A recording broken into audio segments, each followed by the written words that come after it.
21 to 26.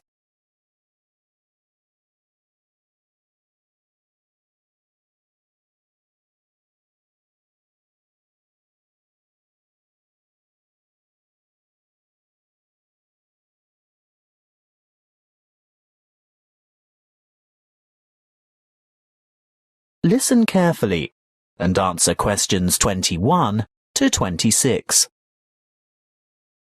Come in and take a seat all next semester. Yes, that's right. It's the Globalization and Educational Change paper, GEC 692. Ah, well, I know the one you mean, but all the code numbers are going to change next semester, so although the course name will stay the same, the code will be ED995. Not that you have to worry about that. But the content will be the same, right? Oh, yes, to a large extent. The objectives are still to provide you with the skills and knowledge for analysing the challenges that globalisation poses for education. Yes, that's what I'm really interested in. The future of education. Not where we are now, but where we're heading. Well, you'll most likely enjoy the course because it'll give you the opportunity not just to explore, but also to document the advancement of new educational developments. And there'll be quite a lot of analysis involved. Yes, obviously. But once you've examined how education has been affected by cultural values and socio-economic structures, you'll go on to debate the pros and cons of the restructuring of public education in view of rapid globalization. I see, but when you say public education, do you mean worldwide? No.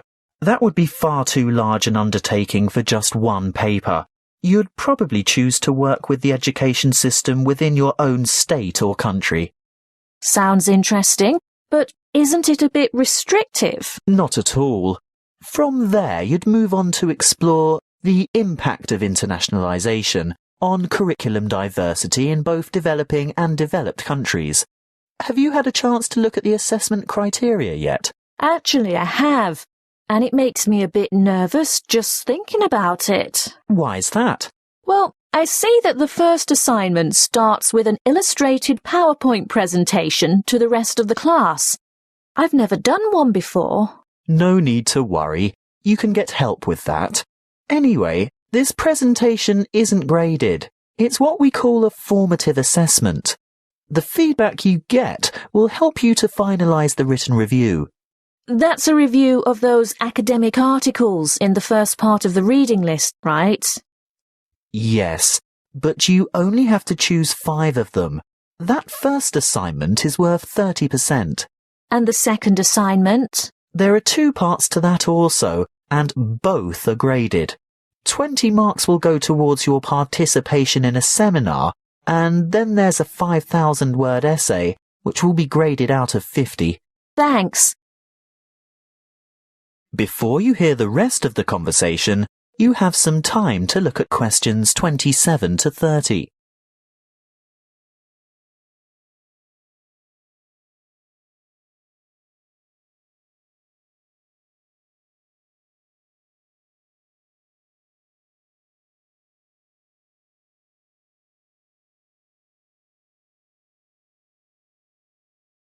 Now listen and answer questions 27 to 30. Is there anything else I can help you with? Yes, the reading list is quite long. Where do you think I should start? Well, I'd suggest you leave the articles until the semester is underway, but a good preparation would be to look at some of the major texts. These ones here. In any particular order? You could start with this one by Tower, here at the bottom of the page. Sorry, who? Tower. Tower. 2007. Comparative Education. That should give you a good basis. Then move on to Eliot. Educational Issues of the New Millennium. But be sure to get the 2008 edition, not the original 1998 edition, because so much has changed since 1998.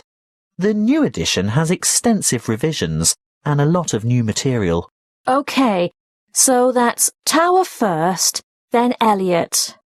I think I could handle a couple more over the summer break. Well, in that case, look for Brown's Education and Globalization, published in 2009. Actually, there are quite a few books by Brown, but I'd start with that one and leave his others till much later. And I'd also really recommend this one here, Globalization and Knowledge Policy by York, published quite recently, in fact, 2010. That is the end of section 3. You now have half a minute to check your answers.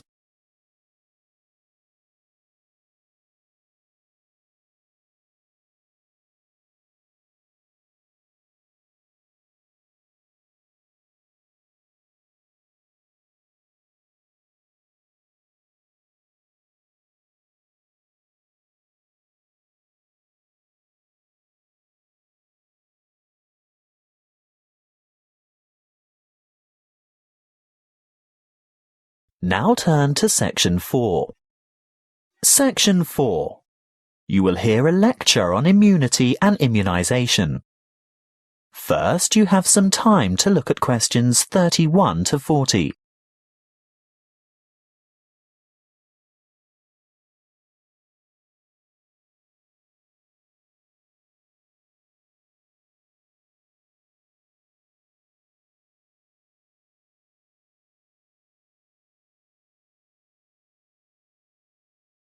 Listen carefully and answer questions 31 to 40.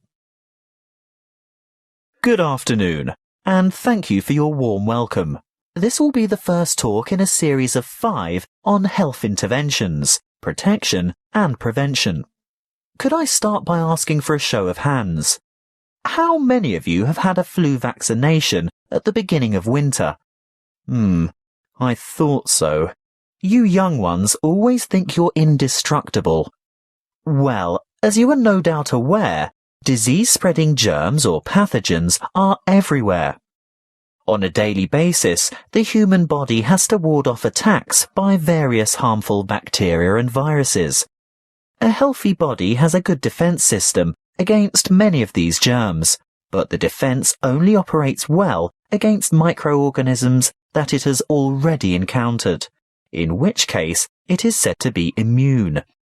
There are 2 ways in which humans acquire natural immunity.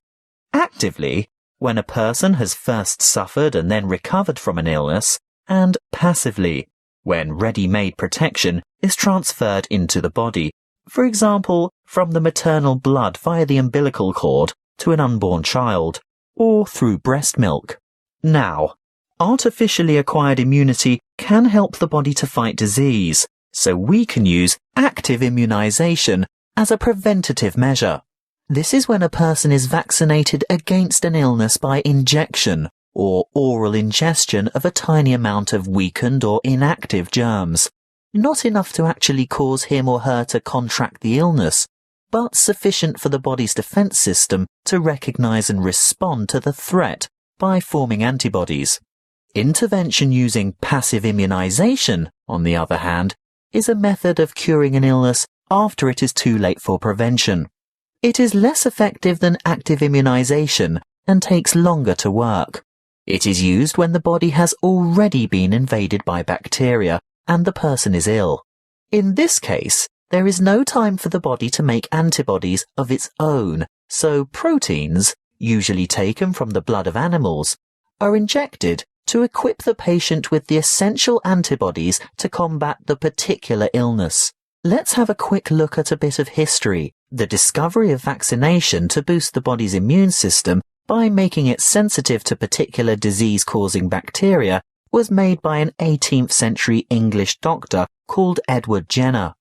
He noticed that survivors of smallpox, a common but extremely dangerous disease, never contracted the disease a second time. In other words, they were immune.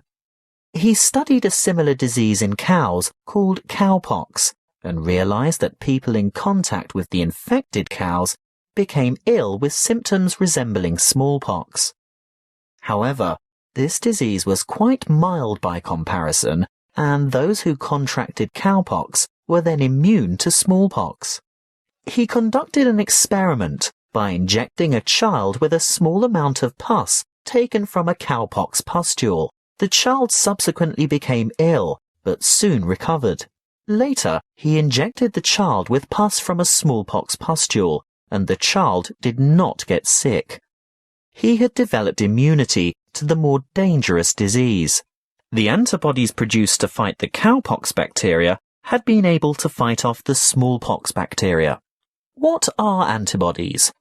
Well, antibodies are made by white blood cells called B lymphocytes, and this is done in response to the presence of antigens, or other bacterial toxins, which have been released by the microorganisms, what we commonly refer to as germs, that have invaded the body. These Y-shaped antibodies, or you can think of them as antitoxins, may stop the toxins or repair the damage they have done by what is known as the antigen-antibody reaction, which takes place within the plasma of the blood. A correct antibody, for that disease, clings to a particular antigen in order to render it harmless. Large numbers of these pairs clump together to form a bigger unit. This is called agglutination and is able to be seen by the naked eye, which is very helpful for doctors and other specialists to determine which illnesses a patient is immune to. Inoculation or active vaccination can protect people from serious diseases. The vaccine may make a person feel unwell for a few days, when the immune system starts to produce antibodies to match the introduced antigen. This is called a primary reaction. If that particular antigen should ever enter the body again later, a secondary reaction takes place. The body is then able to produce large numbers of corresponding antibodies within a short time, so the invading antigens are quickly wiped out, without the person suffering any harm from the disease.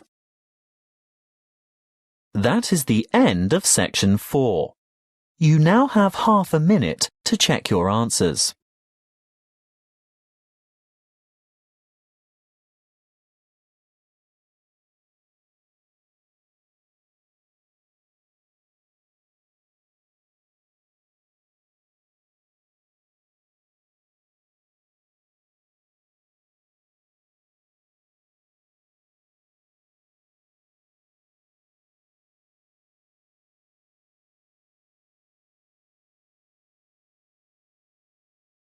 That is the end of the listening test. You now have 10 minutes to transfer your answers to the listening answer sheet.